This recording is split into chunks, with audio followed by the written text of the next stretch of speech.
Hey everybody, welcome to the Patty G Show. I'm your host, Patty G. We are here for another amazing episode. We are off-site in GAGE's office complex here in Baton Rouge, Louisiana. I'm excited to learn about this family, mostly family-run business, and kind of how they all work together and what it is they've done over the last several years, and more importantly, what this team of 25 years has done together to make it is what it has become today. Before we get to that, I want to give a big, wonderful shout-out and thank you to the amazing folks that bring you this show each and every week: Horizon Financial Group, Mercedes-Benz of Baton Rouge, Falaya Real Estate, Mimosa Handcrafted Jewelry, Building 5, Lake Men's Health Center, and Currency Bank, the bank for business owners. And you know our outfit every single week is brought to you by McLavy Ltd. Without further ado, GAGE team, welcome to the show. Thank you for having me in y'all's home base and office here. Welcome. Thank y'all. Thank you. Thank you for having us. So y'all are all mostly related by blood. One person's been accepted into the family. So for those that aren't aware about what GAGE is, who are y'all and what do you do? I guess I'll kick it off. So GAGE was founded as a telecommunications company for businesses. We were one of the earlier companies that would go into businesses and set up telecommunications equipment. So to be specific, kind of what you see on your desk, the handsets, the phones. So kind of starting in the late 70s, early 80s, you had to get that equipment through your phone provider. So say in this case, it was South Central Bell back in those days before it was Bell South. It was Bell, I should say, it was South Central Bell, then it became Bell South, and then AT&T bought it all out. But South Central Bell's days, if you had the phone bill in your business, your phone equipment was provided by the phone company also. So it was kind of built in there. They didn't have private contractors going in there and setting up equipment. So what the real name for our business was an interconnect. And if you were on the street, tell somebody you're an interconnect, they wouldn't know what you're talking about. But we were one of the first interconnects in the area to go in and set up phone equipment for businesses. And they liked to be able to deal with a local company, somebody who's going to service them, take care of them, instead of have to call the one company who had the monopoly to do it. So that's how GAGE got its start. And, we can get into more where we've gone now. In 43 years as a company, it's changed so much. But we are still bringing equipment to the desktop. But the way we get it there is a lot different. Okay. All right, so let's kind of go to each one of you and get your origin story of how you got involved in GAGE. I'm from Thibodeau. Met my wife at Nichols. We got married, and we lived down there for a while, and then opportunity came up to come work and sell here in Baton Rouge, and that's kind of where it was. I'll be here 25 years next year. So that's kind of it. You decided to come work with family? Yeah. It's been good. That's good. Yeah. So what about you? Well, I was in the insurance industry for 10 years. The company was laying off every year, and I told my dad I was going to come and work here until I can get another job. And then he started asking me when I was coming. And after 10 years at United Companies, I came over here and didn't leave. Yeah. 25 years 26, later. Yeah, 26 years. Yeah. I think, Patty, it was really more of a timing thing. I had always worked in the business in my younger years with no intention. None of us really had intentions of coming in the business. It was a successful business. We just had other plans, and I think Ann had a lot to do with getting us here, even though I was involved, just wanted to go do other things. And so we kind of look at our start times. There might be a little off here and there, but we roughly kind of came in as a management team about the same time. And that's kind of when the changes really started to happen. And, the train started to get going. So what was the state of GAGE whenever y'all came into the picture? A number of employees wise, it was about a third of what it is now. The culture was, you've got a lot of folks that were here. It was just different. It was a completely different culture. The thriving business, but it was starting to kind of level out to where some of your some people had moved on, and my father was just kind of at a different point with the business. The business had a lot of good customers, but I think some of these customers were at risk as to where the company was going and what kind of technology we were going to bring, and just the supporting cast to run a company like this. We can't just do it alone.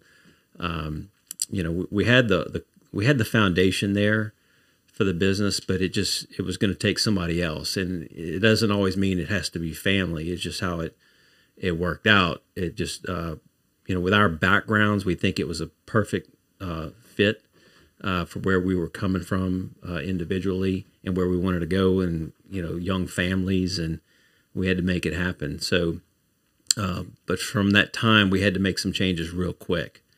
So I wouldn't say we torched the barn. Just leveled it and rebuilt from the ground up. We identified some things really quick, and I think you make a few quick changes there. It's amazing how your culture changes. The culture it needed that, but fortunately for us, we came in and there was a lot of things there in place for us to build upon: a name, contacts, those kind of things. Just kind of set us up. But we were with us three coming together, we were in a place to go out and get education and talk to other businesses in the industry who were doing it in New York and Chicago and on the West Coast. How are they doing it? And build relationships that we have to this day. The pictures on this wall are relationships that we built throughout the country of the best companies that do what we do. I cannot call the guys down the street and find out what they're doing. But I learned from these guys in other parts of the world of what they're doing as a business, and I mean that's where the value is. I mean, all the college and experience, everything, that was all great, but this is in the industry. We needed it, and early on we got involved in those organizations and built those relationships, and that just kind of got us going in the right path. Yeah. So when Jason, you came in, you now do the sales side of things. Correct. So was your background in sales at the time, or was it kind of, hey, this is where we need you to go? No, I did sales before I came here. Furniture sales, car sales, cable vision sales. So yeah, variety of different companies I worked for. And then they said, hey, come sell equipment for us. Yeah, and that wasn't easy. It was, we had to move. That was a big deal. I'm from Thibodaux. We lived in Thibodaux. My wife worked at McDermott. She was an accountant. So we had to make some changes, but it was good. We live in Prairieville, and we love it. It's been a good deal. So in your background being an insurance AN, and now you're running the finance side of things, what was that shift like? It was very difficult. Well, the first year, I had to have training at night, work all day, work 10, 12-hour days, and then have software training at night and accounting training. And I did that for about a year and a half. And they did have someone running the office at the time, but 6 months after I was there, she left. And she kind of left it in a mess. And that's when I had to learn real quick. But, I mean, I did it. At the time, it was just my mom and myself. We had a bathroom. We had a phone in the bathroom. I mean, we ran to get the mail. It was just us two. And then about 6 months after that, we started picking up people and making everything automated. Everything was paper. There was no tracking system. So that's when he started making money, when we started tracking all the service calls that we were doing. We probably invoiced 50% of the work he did because everything was on paper before. And then after that, it turned around. The CYA 360 Business Leader Symposium returns to Baton Rouge in October. This all-day event focuses on the main threats to your business. Speakers will present on fiduciary duties, brand building, insurance strategies, cybersecurity, exit strategies, financial confidence, and executive wellness. Jay Johnson, coach of the national champ LSU baseball team, will deliver the keynote address. Join us for the 2023 Business Leader Symposium, October 5th at the Renaissance. For tickets, go to CYA360.com. That's CYA360.com. So initially when y'all got here, it was just everything's on paper. You get a call, you go out there, you service it. There was no tracking, no electronic system or anything. Maybe just a little bit of that, but as a teenager working here, I'd come in here and I'd come into this office back here and I'd get my slip and ride around in these radio dispatch trucks. That's how we communicated. like the air. Yeah. So my dad had a cell phone that was about the size of that chair over there, and he was the only one that I knew that had a phone. But that's how we communicated. And it was, it was an impressive account base, and there was a lot of potential there.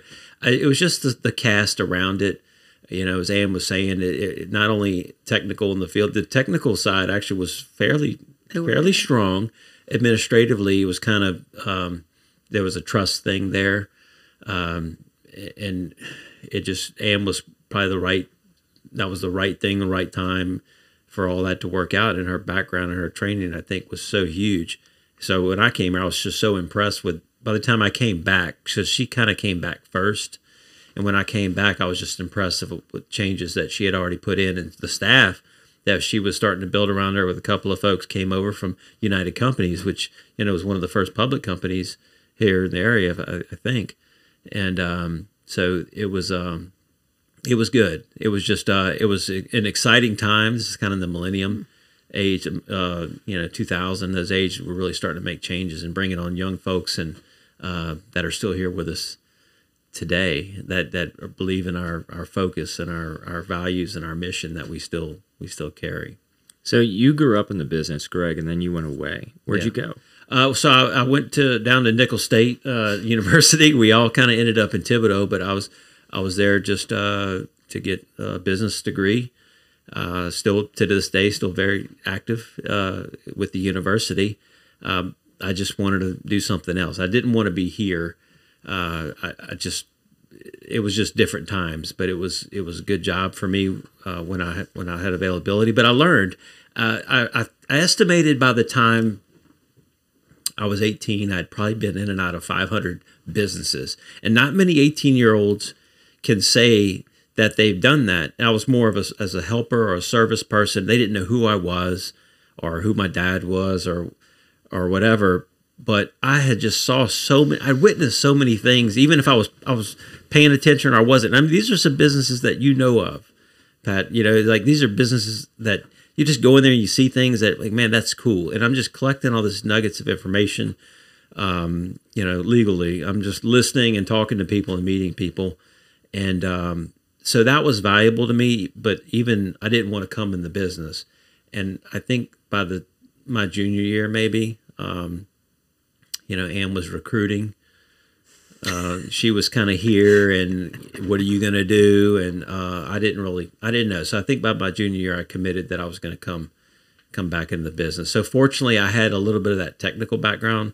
Even though we're a technology company, I don't consider myself an overly technical person. I understand what the technology means to the customer, which is the most important thing because it changes every day, as y'all know. With that, it was an exciting thing to apply my education and come into the business and bring new ideas that the company had not seen. And look, the company, I don't want to discredit what they did for 18 years.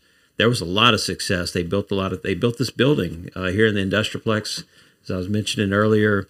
This was the first building built in this whole complex. The business was exploding at those times. And then I'm sure you've heard past guests talk about the oil crash of 87, 88, those times. And the business was struggling a little bit at that time.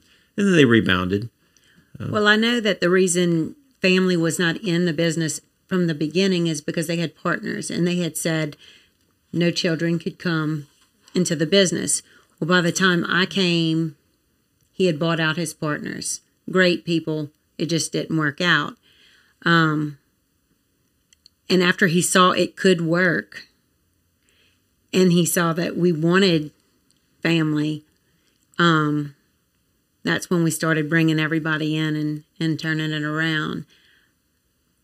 So it started originally as a partnership between four folks. Yes. That were non-related. That's And then it kind of over time just created this family environment atmosphere out of necessity or even out of will for the need, and having the parents call you up, say, hey, and you want to come back? I was never in a service industry before, but my parents, that's all they did all their life is take care of customers. So I knew what to do.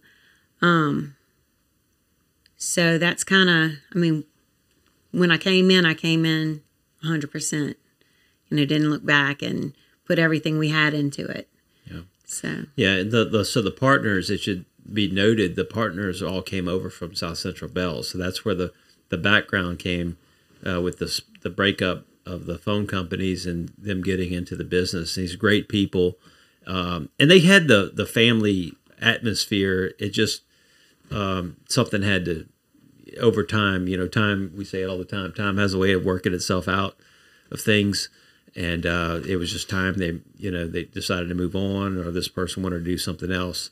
And it was kind of struggling a little bit. It wasn't terrible. Like I said earlier, it wasn't terrible when we came in. It was just time to, they had the family atmosphere, but we still carry that on. We still have the same mission. We still believe in and do a lot of the same things. There's still sayings we use around here that they used 40 years ago about how we work. Those things haven't changed. It's mostly the technology and some of the faces have here. So, yeah, it's been good. I mean, I've always said I didn't know how he did it by himself, because each of us have our own little niche that we take care of. So we're lucky because I don't have to worry about what Jason's doing in sales. I know he's looking out for the best interests of the company. And Greg, the same thing. And hopefully they feel the same way about me. That was a very quick response. Yeah. Jason jumped up. Yeah, absolutely. Same way.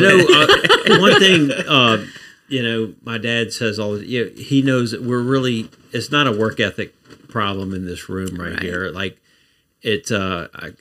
we obviously want to work. You talk about working smarter and working harder. Well, we certainly got the working harder part down. We're always constantly educating ourselves to get better at what we do, but like nobody works harder in this company. We work really hard. We come in early. We haven't changed the way we approach things. We come in, we take notes, we listen, we meet people where we're at, we meet customers where they're at. But that was one thing, the work ethic. It wasn't an issue with us coming up here at 5 o'clock in the morning to address something or something like that. So we appreciate that amongst one another, and I'm sure you interview other family-run businesses, but we have ways of working. Is it perfect? Hell no, it's not. It's not perfect. It is not perfect. Anybody tells you that, they're lying. We work through it. We communicate. It's been interesting, but we at the same time we celebrate the successes that we've had, and we've had it. And we've had some downs too, but that's how you learn. We got a bunch of diplomas on the walls. My dad says around here that was where you screwed up. Well, that's how you learn, right? So yeah. He said you're not growing if you're not making mistakes. That's it. Absolutely. So, yeah. It's not mistakes. It's just lessons learned. It's lessons learned. Oh man, the hard way. No, we swung and missed a bunch of times. Yeah. It happens. You got to be able to take that no on the chin and keep rolling forward. That's right. So, I mean, y'all kind of came into the business. Was there any intent that y'all were ever going to have ownership in this thing? Y'all were going to take it over from mom and dad and just blow them out of the water? Or was it like, we got to help them because they need it? Because for a lot of mom and pops, they start off and they do everything. The husband and the wife do everything. But then it gets to a certain point where you're either, we got to scale this thing, or we're going to be operating and killing ourselves for the next 50 years. Well,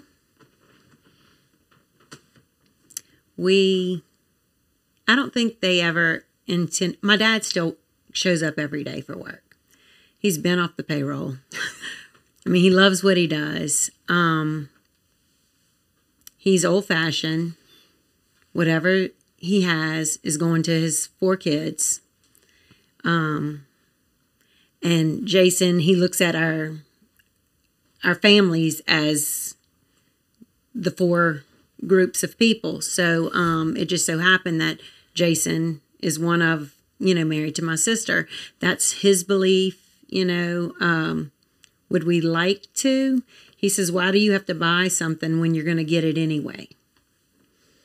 So I don't know what his plans are, but I think we're all content with where it is right now. Because if he's happy, he built this company, and I know that we really don't have to cold call because he made a name for Gage. Everybody knows whatever comes out of his mouth is the truth. He loves to tackle things head on with customers and make it right. And we all have that same work ethic. Yeah, I think that's powerful in a family business, coming in knowing you've got to put in as much work, if not more. Yeah. Because oftentimes when you see second generation step into the picture, it can go not so positively from an employee standpoint. Yeah. Because you've got these employees busting their backs. And they're like, I just got to get to a certain point. I can get a promotion. And then it's like, well, the family's here. Well, shoot. Yeah. Now what am I doing here? Look, I appreciate this about him is he'd be the first to give us credit. Now, we're not over here just looking for, hey, give me credit. But he's not, well, just your daddy started that kind of thing. He'd be the first to, he knew where we were at and it was good, but like to take it to the next level. And it makes us feel good to know that he supports us and what we're doing. He's like, different divisions that we've started and different things, the way we manage, they just they weren't doing a lot of the things that we're doing that we talk about at Rotary Club or, they weren't running it that way. But he certainly supports what we're doing. And Ann mentioned he shows up. He just wants to kind of stay in the game a little bit, makes him feel good. Because there's guys like that. They're not going to go hunting and fishing and golfing. That's not realistic for certain people. To do those things every day. For people who that's kind of how they're cut. They want to stay involved. But he doesn't sit in our leadership meetings or management. He doesn't tell us how to run things. He just wants to make sure. I think the only thing is make sure the customer's taken care of. That's the only thing he's going to tell me is take care of your customer. And that's kind of really at the end of the day, that's really what it's about. Oh, yeah. Making sure the customers are happy. That's right. And the team servicing them wants to service them. That's right. Well, when I first started, I was the first family member to come. So it started ruffling feathers. And I was called into his office at least 4 or 5 times, and it wasn't pretty. And he didn't treat me any different. But he would tell me, if you weren't working, you wouldn't be here. I said, I know. They still tell us that. Say, if you're not working, but we're lucky that we have the work ethic that we have and the respect that we have for each other. And we back each other. So, and how is that kind of translated to family functions? Now you've got family companies, family offices. I've seen folks that are like, oh, we're only talk business anytime we're around each other. It's like business all the time. Are y'all able to separate that, or is there some overlap there? There's always a little bit of overlap. When things are good, you want to try to talk about things. If we get a couple of beers in us, we're going to talk about winning business and relationships and all the. Look. We like to talk about relationship building. You'll see it in our corporate videos. We're always talking about relationships. And over the years, it's fun to talk about, especially if Dad's around, because we talk about other businesses that are evolved into multi-generational businesses. So there's not, I wouldn't say, I know where you're coming from with that, because sometimes I really don't want to get into it, depending on what we're doing. But if it's us and we're going to talk a little bit about something, but we're not going to dwell on it. It's not going to show. That is important because those things, it hasn't changed the way we approach a birthday or, it's not like, oh man, Jason was really aggravating me this week. I'm not going to his house for dinner on Sunday. No, it's there's beer. They're over. It's that we all know what's really more important, and I would hope and pray that all the next generation sees it. I think they do. Everyone's done a great job with, they see how hard we work. They know that it wasn't just given to us and, hey, we show up and you got an office and, like Tommy Boy, you got a refrigerator and, no, I had to work to put that refrigerator in anyway. But no, it's been good. And really that's, people see us. I like to think they see us as a close-knit family, and we really are. The family is close. And the employees see that. They know that we value time with their families because that's important for their well-being here at work and the productivity. And that all gets back to the customer. But that's the culture here is family. And I guarantee you ask any employee here, they'll tell you the same thing. Yeah, which is often, it's hard to make that pass to the second generation to ensure that it keeps moving as smoothly as it does. And thankfully, y'all kind of came in all together, and it wasn't this, well, they grew up in it, and then now sisters coming in years later or brothers coming in years later, and they're kind of like, well, no, I get to be at the same level. It sounds like you all came in and said, well, it's all hands on deck. What can we do to help? Yeah, and kind of help push the boat forward. Right. I think that it's a good point, Patrick. Just the timing of that was probably the best to do it, for that to happen that way.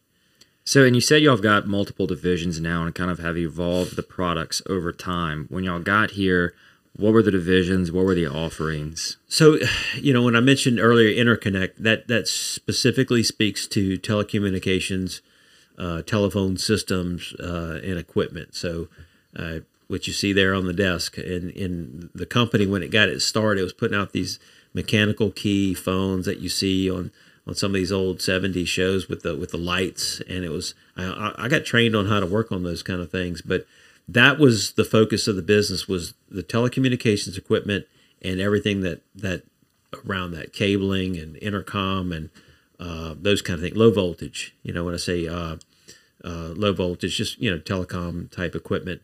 And then it just since then, we're still in the telecommunications game. That's still the majority of what our business is. Kind of to break it up, I'd say 60% of our business is still telecom. I don't know what the right percentage would be. We just want them all to be doing well.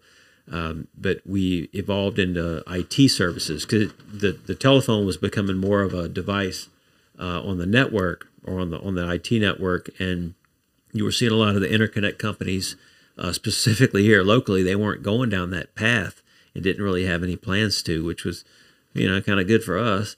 So same thing, we were able to bring in the right personnel. I'm looking at his picture. I'm looking at Mike Davis on the wall over there, who we treated him like a brother, and came in here in 2005, and we officially kicked off our IT division. So information technology managed, which is really managed services, remote monitoring, which now is all the way up to cybersecurity. So it's a completely different ball game what these guys are talking about here in the back of the building. And so IT services is right there at a second to telecommunications.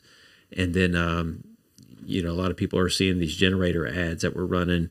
We're not a generator first company, but we got into standby power mainly to do disaster recovery and business continuity, because that's what phone systems and IT, you got to have all those things. But without power, we knew that was just kind of a missing link. And you don't typically see companies like us, companies that are telecom and IT. You see them, that's just kind of what they do.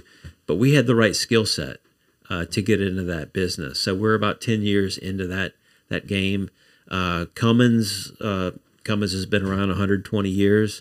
And Cummins knew of our company, and they found us, and I'm glad that they did. And we're the number one dealer in the Gulf South for standby generators for homes and businesses.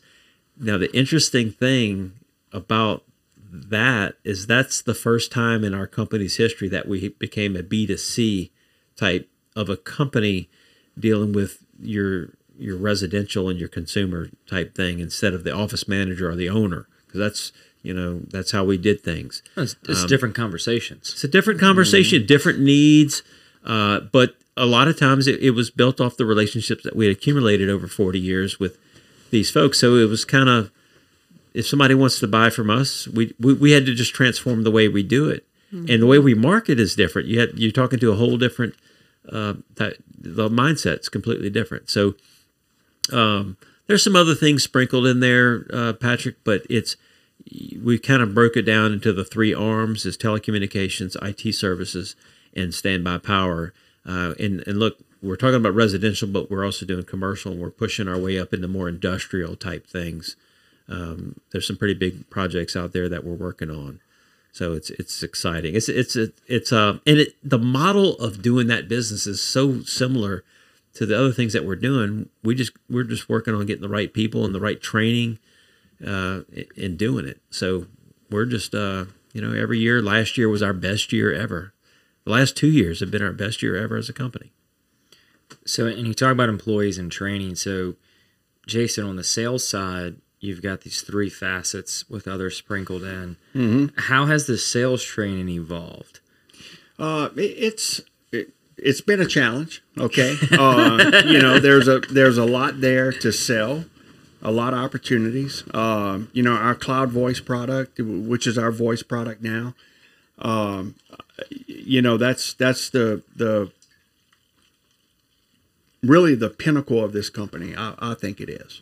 We do a lot of things in this company, but that is the pinnacle of the company, I think. That's really what that Telephone Systems Incorporated is about. But then you got the whole managed IT side of this company, the cybersecurity aspect of the company. And there's a tremendous amount of training involved in that as well. The power division, all kind of training involved in that. So the skill set level for individuals to really sell and talk about what we offer, there's a lot of training involved. There is. But we've got a good team in place. There's a lot of people to lean on. You're not on an island by yourself here, so you've got a lot of people to go to. There's a lot of smart people in this company. You can't know it all. One person can't know it all. And we rely on each other as a team. We do a lot of team selling, Well, I'm imagining the actual training itself has evolved from selling the desktop devices to now, okay, when you're there, ask about cybersecurity, ask about standby power. Like, it's an evolution of the sales process. Well, and that, you bring up a good point there. I mean, if you talk about, if somebody tells you, look, I can't be down, the first thing we're talking about is a generator. You can't be down, and you lose power, you're down. Yeah. Right. So let's talk about the generator. My day job. Let's talk as about a the CPA, generator first. We can't be down. Right. That's right. Let's talk about the generator How much first. does it cost you to be down? Right. Exactly. That's right. Right. So, things like that. I mean, but you just work your way around the office, and that's really what it is. And you're not looking to make that next sale. You're looking to provide solutions, correct, to every extent in which you can. Right. Meaning, I mean, every industry has it. You sit down with a customer and they say, "I need you because I need a new phone system." Then you sit there and you start okay, let's get your phone system. All that's done. All right, how is this integrated into your server, into your intercom system? And then it's evolved into, well, you don't have any cybersecurity. Okay, well, let's talk about this. Yeah. Right. So it's a process. Yeah. Which I'm sure when y'all first came on board, it was, all right, we're just selling one product. It was totally different. It's something that he said earlier. It was really, we were selling a piece of equipment, and it was the same equipment over and over. It might you program it, but it was just a box. And then now you really got to go in there and have a conversation about the business. Well, where do you want to be in 3 to 5 years? Right. So we there's nothing canned. You got to go in and find a solution for the customer. Yeah. Yeah, which then makes the accounting for it a little difficult. Yeah, right. But I couldn't sell. Everything's a subscription. Everything. Now. Everything. Yeah. Really, for the most part. Yeah, like from y'all's products, it's all subscription. Interesting points here to make with that we've had to make these changes, especially over the last 10 years. Was we would sell cash price on the equipment. Yeah, you want to finance it, we'll finance it, and then we'll sell the maintenance agreement if they pick it up. Some did, some didn't. But if you didn't have recurring revenue is important to keep a company going. But once the evolution of the cloud, that we really became a phone company at that point. When you go cloud, then you're managing not only the equipment and the services, but the numbers and how calls are routed. And that fit right into where we wanted to be as a company with as a service. You see these things as a service. HAS, hardware as a service, or SaaS, software as a service. So every quote or solution you see go out the door for the most part is as a service nowadays. It's a monthly. We used to look at, that phone, that's going to cost you $295. That's how we used to talk around here. Well, now it's like, that's $24 a month. That's how you have to look. And that wasn't our background. We didn't have that accounting background that you got. That's just, we came from selling hardware and making it work for the customer. We had to start looking at things differently and making sure that it made sense for them and for us. So was there ever like an aha moment between the three of you where y'all were like, we have to make a change? Yeah. Mm-hmm. It was tough. That was a tough change. Yeah. I mean, so like, was there like one specific moment though within y'all's tenure where you said, wow, we can't keep doing this the way we've been doing it. We've got to change. That transition from premise cash sale to cloud was a very difficult change. Okay, because you were used to, okay, I'm buying a phone system, it's $50,000. You got that cash coming in, and then that changed. So now you're $300 a month. You got to go get all those. You got to make that transition. So that was difficult for us. And then you have to keep them too. Right. I mean, we take it very personal. We try to give them the best service possible and try to turn everyone over to have seats. And once we committed, we didn't look back. Yeah. So because you couldn't. You really can't. Yeah, we can. We throw terms around here every day, that words that we never used in this business. Seats and seats is like a user or endpoints. Yeah. So we're embarking on the keep the contract green. That's right. Keep the contract green. Okay. That's right. Keep it green.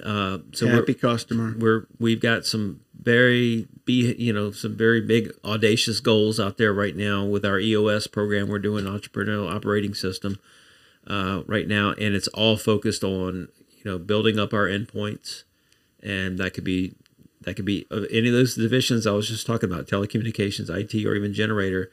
The amount of endpoints that we can manage as a company. But to answer your question, the aha moment was maybe some key jobs that we did not get because we weren't offering a job a certain way that the customer, that we just weren't ready for. And sometimes you got to get punched in the face to know that you've got to make a change. And I think that was really more of the aha moment. And fortunately, a couple of those customers, time goes by, they came back, we figured it out. It doesn't always work out that way, but yeah. We want to win every time, but we don't get it every time. Well, it's like, I'm sure in sales, if somebody asks you for one product one time, you're like, we don't offer that. But if 3 people ask you for the same product, then you got to determine, start thinking about it. Do we want to start carrying this? The first person, right, that's just a fluke. Second person's a coincidence. Third person's a habit. And it's like, all right, no, we need to start seriously considering this. We've got more people asking it for us. Definitely. And every industry faces it. It's just a matter of whether or not they accept that additional product or service within their company. Those that continue to grow and expand are oftentimes the ones that accept it. Right. Whereas those that say, we're sticking to our core values, we do telephones. It's like, well, then you're going to do telephones for maybe the next 2 years. That's and then right. somebody else is going to come in and say, oh, you only have telephones? We'll handle everything and your phones. That's correct. Well, one of our sayings was, we can do that. It didn't matter what they asked, but we could do it. And if we couldn't, we knew somebody. When you that have could. a customer calling you for stuff that you don't do, and they just at least just tell me where to go, I love those kind of calls, and be able to refer them to a friend or something like that. But And we see that in the accounting field. It's like, well, we just want you to handle our taxes. Got it. Year goes by. All right, so we're thinking about doing this. Can you start handling our bookkeeping? We got it. Okay. Well, now we want to start doing some strategic planning. Like, yep, we'll figure it out. So it's like you just you don't ever want to be that in game where it's like we really don't specialize in that to a point. I mean, there's obviously you're not going to go and start running. Oh yeah, you need a whole building rewired. We're in. Like that's you gotta be able where it's like we got to bring in somebody else to do that really off the wall service. Yeah, you got to be willing to play outside of your sandbox. Yeah, sometimes, and just get uncomfortable. Just learn it. With this business, if you just because you got a certification on one piece of equipment, well, you can learn the next one. And that's that's what it's all about. Don't be afraid to keep learning. Well, and then y'all have so much advancement in technology that you have to stay on top of. You have to be aware of, wait, this is an outdated model. People really want, they want to be able to answer the phone that's sent to their cell phone and not be stuck at the desk. Yeah. And then it's, now they want touch screen and not buttons. And then who knows what it's going to turn into. Well, now there is no office line. Your second line synced up to your SIM card on your phone or whatever technology that's out there. That's right. That's right. Yeah. It never stops. Customers change. Jason always had a saying that, man, the customer, they love you and then they hate you.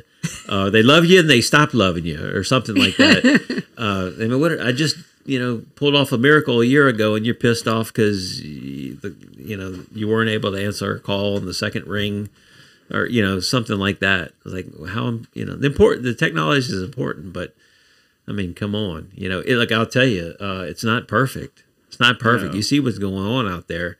The thing is with technology providers now, it used to be very dependent on just you and the company. We would roll a truck, go on site, set up the equipment.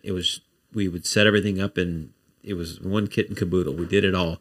Well, now any integrator out there, the biggest ones in the United States, they all have to rely on someone else. They've got to rely on a carrier, a provider, another vendor. There's just so many things to rely on. And, sometimes that puts it's how you manage the relationship with the customer and manage if there are problems.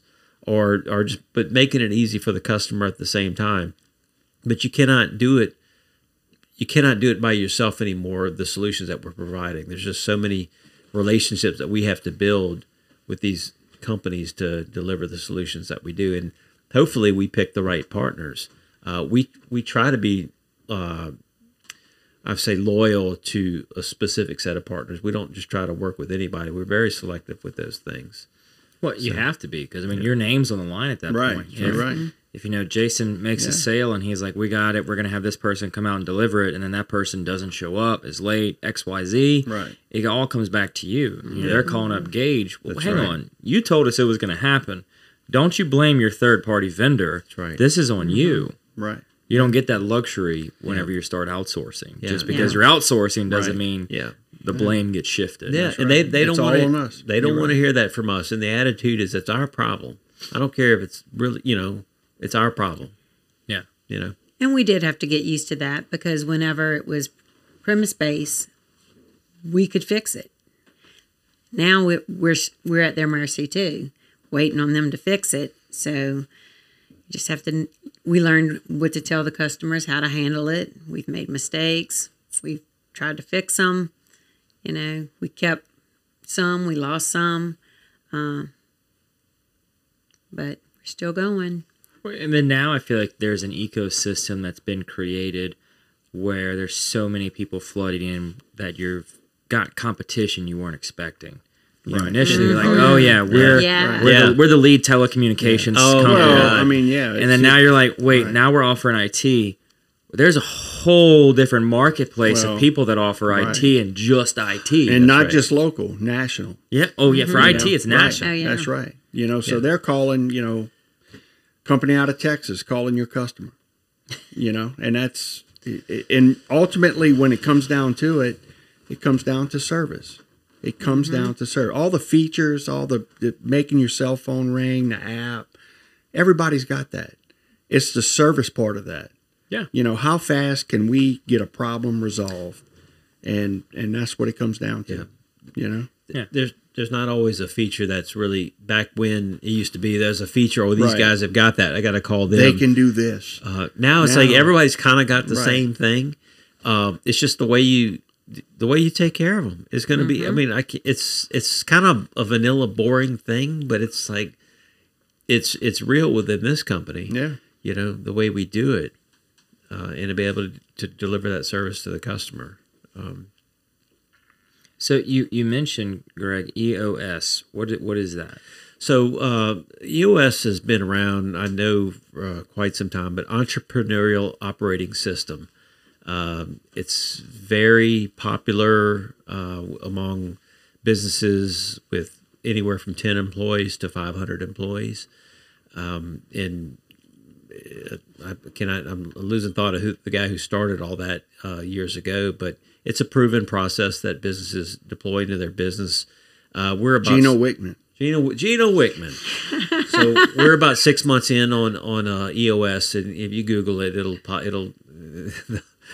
it's going to show up on everything. But EOS has been great. It's just kind of more of a management structure, and not that Ann and Jason and I we had our ways of doing things, and EOS approached us years ago. We just weren't quite ready to get involved with it. But as we're building our management team and our leadership team here, it was time for us to get involved in something like that, where there's some coaching involved in that. But EOS is good. So every Thursday, tomorrow morning, we'll run a level 10 meeting. It'll start at 7:30. It runs 90 minutes. We know exactly what's going to happen. And everybody better have their scores ready, and they're in a report on their rocks. So it's just kind of it's driving us towards our 3 and 5 year goals as a company. So, but we're breaking them down into a 90-day world, and I know that's trademarked, so I hope I don't get in trouble for saying that. But you kind of breaking it. You're breaking. I ask you to come on the show one time, and then you have this massive fine. Yeah. Just know, look, these thoughts are the thoughts of the guests and not of the Patty G show. But no, it's breaking things down into 90 days and then reassessing where you're at. And it's kind of what we were doing, but this has added a little bit more structure to it. So it's been good. Well, I think as an organization, you have to evaluate it in those increments. You have to determine what increments can we reevaluate our strategic goals, but still all right, we set these HAGs, we set these goals and we're like, we want to get here, but then we have to figure out within every 90-day interval, are we on the right path? Are we moving the needle? Are we doing something to bring us towards that HAG, or are we just not really making any progress? Because 2 years, 5 years flies by. Absolutely. Yeah. Man, you sound like our EOS instructors. No, I sound like a dad that has a 2-year-old. No, it's good. It makes us having that little bit of a structure. We think we know everything, because we talk about 25 years, but sometimes we got to have somebody talking to us and looking at things from a different angle, and like, where are we really going? What are we trying to get out of this thing? Well, and then you also have to encounter the advancement of technology beyond your control. Meaning now you've got Chat GPT, you've got these other cybersecurity and infiltration at an all-time high, but I feel like it's just always going to keep growing, and you've got this cybersecurity is becoming such an important component. I mean, I speak about it as an experienced in the CPA world, where we're constantly having to revamp our policies, communicate to our staff. If it looks like something you weren't expecting, don't open it. Just don't even begin to think that, oh, this was right. And then it's training them so much so where checking the email address. Okay, well, would this person ask this question? And we've experienced situations where they've gotten into somebody else's email server, not our compromised, sent communications from them requesting payment to a vendor, which is not abnormal. So then it's like these people are getting so smart and sophisticated where they're reading through what's a normal command that this individual would do to this person. Let's replicate it, but tweak the end user. Mm-hmm. And then they're just stealing data or stealing actual dollars from that avenue. And so you've got to stay on top of it when beforehand you're like, we do cell phones. Yeah, that's right. No, it's changed a lot. So fortunately, we partnered with a couple of great cybersecurity. Even in education, we got customers that want to have an education program to train their employees on what to look for. Even us as a company, we get scores. All of our employees are graded on how much education there. It could be a 3-minute video on how to combat, phishing attacks or smishing attacks, what not to open. And actually, there's kind of these tests. There's emails that are strategically sent to employees to see if they report it to management. So y'all are like testing it now. We're testing people. I never thought we would be here with this, but it's interesting, and that's real. I mean, cybersecurity is the #1 crime in the world. It's real. So it's kind of, you're in IT, and really it's so much that it's not really just, oh, you're in IT, you do cybersecurity. It's kind of taking on its own separate division by itself. Where do we want to go with this? Well, I mean, something that hit close to home for a lot of people was the Louisiana Office Motor Vehicle situation. Yeah. You think you're exempt from it. You think we shouldn't be concerned with this.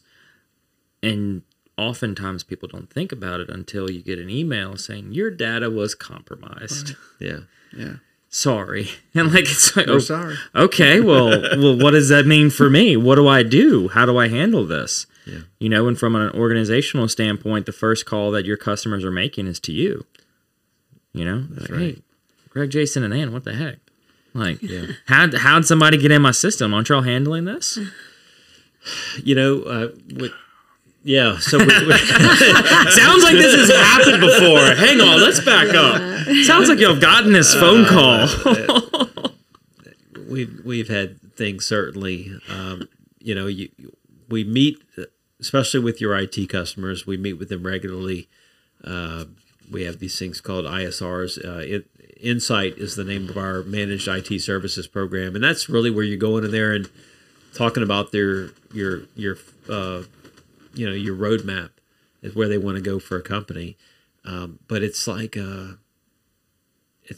people wait until something to happen for them to really get off and go do something. Mm-hmm. That's just natural. Yeah. You and I talk about riding bikes. We talk about a lot of these guys out there on the bike trail. I notice when they pop a tire, the first time they learned to fix a tire is when they had to, or they were stranded. So it's kind of the same thing with that. I related to that because they wait for a bad situation to happen, and then they have to deal with it. So, well, I think it's often not like a lack of foresight, but a lack of experience. Meaning, if you don't know you're going to get hit with a situation, you don't know how to prepare for it. So if you're, again, a smaller company and you've been doing everything internally, you don't know or expect to get hit with something until something shows up on your desk, or you get a phone call and you're like, wait, I didn't think that could happen. And then now you have to figure out how to deal with it. Right. And so it's, from y'all end, the education part is so important. Yeah. With sitting down with these companies saying, look, you may not have ever experienced this, but here's what could happen. Not to scare you, but just to give a little bit of reality. Right. Yeah. Because this is real. Yeah. Everybody's susceptible to a data breach. That's right. How are you going to handle it when it happens? Not if, when it happens, how are you going to handle it? What protocols or procedures do you have in place? Yeah. You're asking me or telling me. I'm just out there reminiscing on situations. No, it's real. It's just kind of where the whole industry is at right now. That's kind of the game that we're in. And all we can do is just be transparent and forthcoming with our customer. It's just, even with doing all those things, there's still things that are going to happen. Oh yeah. There's just no way to avoid everything.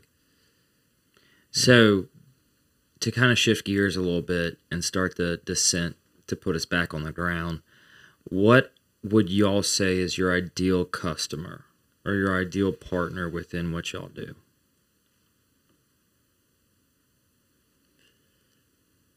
I mean, Jason, you should have I got crackle, and pop. a 25 user customer. Okay, that we We do all their phones. We do all their managed services, cybersecurity, generator.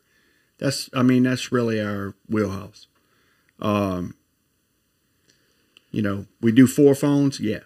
We do 20, 150. Yeah. Okay. But that's the wheelhouse, Yeah.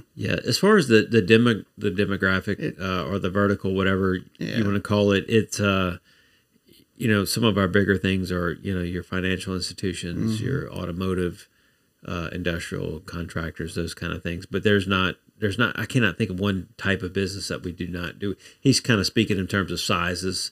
There's not, the sweet spot in this market particularly. But then what is our market? Now that we're in the cloud game, we're doing work all over the country now. So it's not really just about, and that was really a game changer. You go in the cloud, you really kind of go anywhere. This used to be a territorial business. Yeah.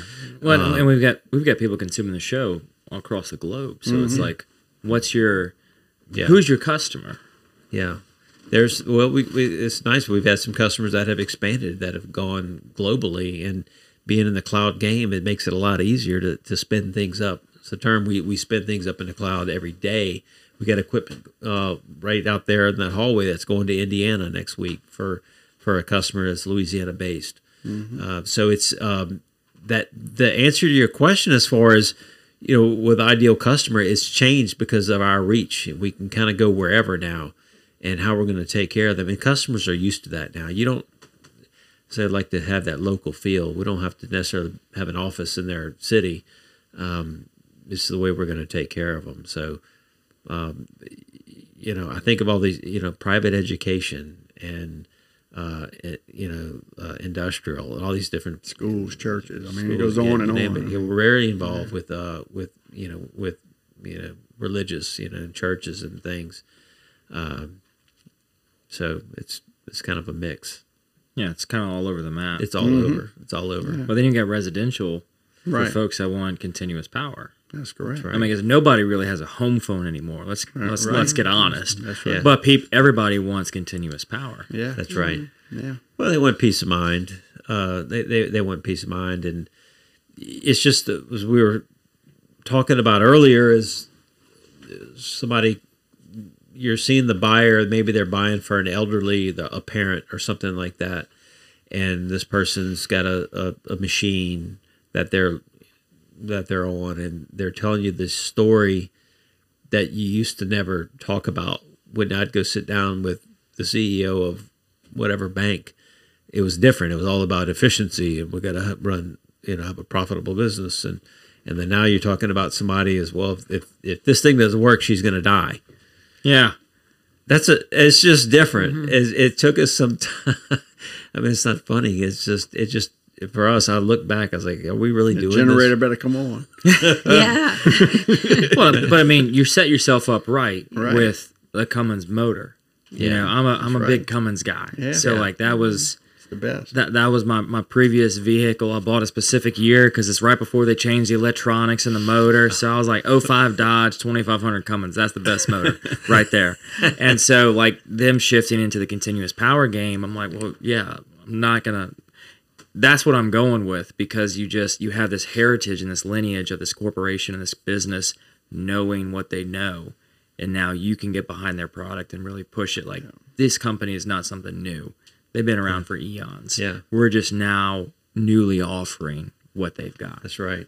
Look, the thing about interesting, you bring up Cummins, that name resonates with a lot of people for a variety of reasons, whether they were big into camping, Onan, and because Cummins bought Onan, which is the people who like to go camping in these Onan engines, or maybe somebody was in the military and it was a Cummins engine on a boat or something like that, or a Dodge. And everybody thinks every Cummins that comes out of here is a diesel. Well, actually, no, most of them are not diesel. But doing that was the first time we actually had to, in our marketing, that we would put the name of the brand on the marketing. Because when people are buying standby power, they want to know what kind of they've done. They've done all their own research. Generac, what is it? Generac, Kohler, Briggs and Stratton. Yeah, absolutely. They want to know the brand of what they're going to put in their house. But prior to that, in the telecom world, we were Toshiba. We were one of Toshiba's largest dealers in the United States. But people just, as far as they knew, they were getting a GAGE system. Which I love that. I don't know what it says on this. I got a GAGE system, but now it's so brand sensitive. We like telling people that it's Cummins, and people are proud of it. I like putting my name next to it. I like what they stand for. Yeah, and people, well, why has it got to be a Cummins? Well, I'll tell you what. If Cummins is taking care of GAGE, and that all gets back to the customer. There's the difference. As far as the warranty, the service, the relationship we got with our local dealer, our local rep here in Louisiana, that's huge. Yeah, and then knowing that they've got a history of success. Yes. That is just transitioning the input and what it's used for. Yeah. But you can still know it's very reliable. That's right. Huge. Right. Yeah. So kind of as we start to wind down the show, we have a set list of questions. And I'm sure that Greg distributed these to all of you. So y'all are very prepared with your answers. So yeah, pour some more GAGE wine over there. They're very hard, challenging questions. You got to give a lot of thought to them. So first one is, and we'll let you lead off. Oh, great. What is something you did as a kid you wish you could still do today?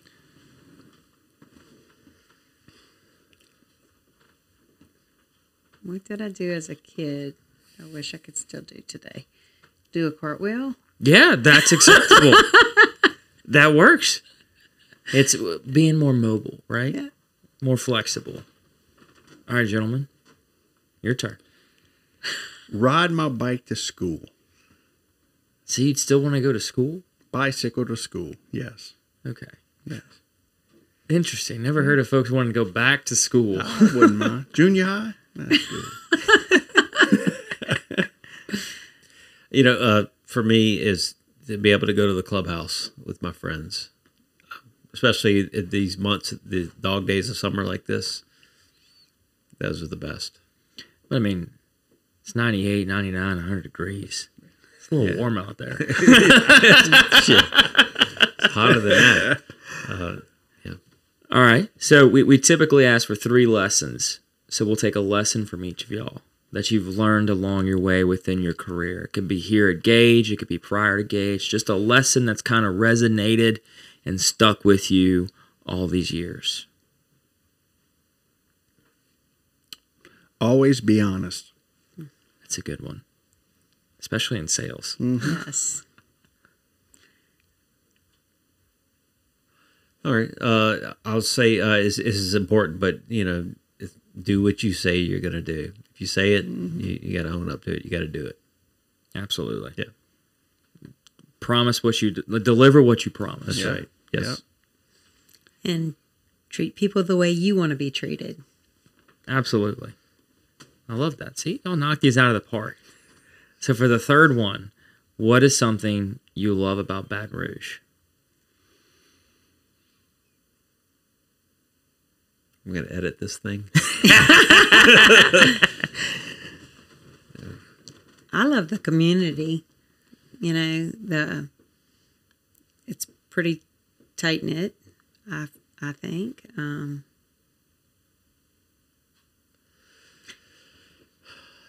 Yeah, I think Baton Rouge will get a lot of negative light, but I think connecting with a lot of the folks that have been here for many years, there's a lot of goodness there. There's a lot of good people in this community that maybe not everyone knows about. So I like the business community, and there's some good souls out here. I like the business. Good small business. Good mom and pop shop. Yeah. Mm-hmm. Absolutely. Yeah. So then for the final question, what can I do to help y'all? You came here today. Thank you. It's air conditioned. Of course I came here today. Come to Rotary. I'm at Rotary. I was at Rotary today. I'm continuing to be involved in Rotary, but I'll keep that up. I'll keep Rotary up. Absolutely. Well, I think that's a wrap, y'all. Thank y'all so much for coming in and chatting and sharing your your beverages with us. I really appreciate it. What is the best way for somebody to get a hold of you? So through our website that's managed by our fine folks over at Brew Agency. Our website is gage.cloud, which we manage all of our information and ticketing and everything through that. So that's GAGE.cloud. And, we're a 24/7 company, so we're available anytime. You got it. We'll link up your website as well as y'all got social pages, right? Yes, we do. Okay, perfect. So we're going to link up your social page as well as your website in the show notes and in all of our social posts. So for those interested or just want to learn a little bit more about what Gage does, or you need some services they provide, be sure to reach out to them and let them know that the Patty G Show sent you. And without further ado, thank y'all so very much for listening or watching this show. I really appreciate it. I know the guests do as well. Thank y'all for the Gage family for welcoming the Patty G Show into your home. This has been a blast. I enjoyed it. And we'll see y'all on the next one. And be sure to stay tuned for a little bit more about the folks that bring you this show each and every week. Welcome to the brand new Falaya mobile app. We took all the same tech that's helped hundreds of people sell their homes themselves and packed it into an easy-to-use app for your phone. When you download the Falaya mobile app on either the Apple or Android App Store, you'll immediately be able to see the power of this game-changing tool. From the seller's dashboard, you can navigate to all the information that you need. We intentionally separated everything into key groups, such as tasks to be completed, buyer leads for your listing, and contact information for everyone involved through closing. When you get an offer on your property, you can simply review and respond all within the app. No matter where you are in the world, you'll be able to monitor everything that's going on with your property from listed to sold. It's truly the power of Falaya in the palm of your hand. Download the app and see for yourself. Falaya, it's real estate reimagined. Thank you so very much to Building 5 for becoming the latest sponsor of the Patty G Show. We are going to be filming once a month at Building 5. We're going to post about it on our social so you can come and visit with us. Building 5 is an excellent food establishment if you're into sharing boards and really getting a creative menu. Misty and Brumby have done an excellent job of creating an environment that's warm, welcoming, and inviting for every single occasion. Go on over to Building 5 in Baton Rouge, Louisiana, and tell them that the Patty G Show sent you. Mercedes-Benz of Baton Rouge for making this show possible. Nick Pentis is a past guest. We love having him on. Listening to him talk about the culture they have over at Mercedes-Benz of Baton Rouge is really an incredible thing to hear. How they treat not only their employees, but every customer that walks through the door. You are more than just a number to them. They're going to give you that white glove concierge service every step of the way. They're going to make you feel like family and take what can be a stressful time in people's life, shopping for a car. They're going to make it so enjoyable and so pleasurable. You're going to want to go back there time and time again for every new vehicle. Thank you so very much for Mercedes-Benz of making this show possible. Thank you to our wonderful sponsor, Lake Men's Health Center with Our Lady of the Lake Physicians Group. Guys, I know it's tough to get out and go to the doctor. I know it's challenging to find time in our busy days, but I promise you, signing up to be a part of this group with Dr. Curtis Chastain and Dr. Tyler Boudreau, you won't regret it for several reasons, but most of those being the fact of the time it saves, where you're able to get in on the same day, get that appointment done, and spend that time you need to talk with them about what your health goals and concerns are, as well as ensuring that the financial investments you have, you will be able to live out and see those come to fruition. So if you're an investing guy, you know all about and planning for the future and investing in the future. There's no other more important thing to invest in than your health. Make sure you go check them out, Our Lady of the Lake Physicians Group Men's Health Center, and tell them Patty G sent you. McLavy's Ltd, a proud sponsor of the Patty G Show, has been serving the Baton Rouge area proudly for 40-plus years. Gentlemen and ladies, if you're shopping for your man, there is no other place in the Baton Rouge area to get your clothing, whether it's game day needs, everyday needs, business attire, formal attire, whatever you want. Go over there, see Frank and Ashley. It's a father-daughter duo. They do incredible things in their store. They will outfit you from as simply a shirt that you need for one evening or all the way to a full wardrobe overhaul. They're going to take care of you every step of the way, and be sure and let them know that Patty G Show sent you. Brought to you by Mimosa Handcrafted Jewelry. Mimosa Handcrafted Jewelry is a local business right here in Baton Rouge, Louisiana. They create handcrafted jewelry for everyday use, that special occasion, whatever it may be. Gentlemen, they've got amazing jewelry both for male and female. Everyone is their audience. You know, after years of experimenting with everything from ceramic jewelry, glass beads, and enamel, they've settled in on the ancient art of lost wax casting. Is their main form of creating their work. They cast everything in bronze, sterling silver, and 14 karat gold. Every step of the way is done here right in Baton Rouge, Louisiana. Proud sponsors of the Patty G Show. Mimosa Handcrafted Jewelers. Get out there and tell them that Patty G sent you, and they're going to take great care of you on your next order. Thank you so very much to Currency Bank, a proud sponsor of the Patty G Show. If you are looking for a business bank that fosters on 3 core values, relationships, service, and technology, Currency Bank is the place for you. They pride themselves on convenient, accessible, and secure online banking resources where you can manage your account balances, initiate transfers, enroll with e-statements, and more via their online portal. Between the relationships, the service, and the technology, they are going to be that partner with your business every step of the way, regardless of what you need. Currency Bank is the bank for business owners. Simple math, don't want a complication.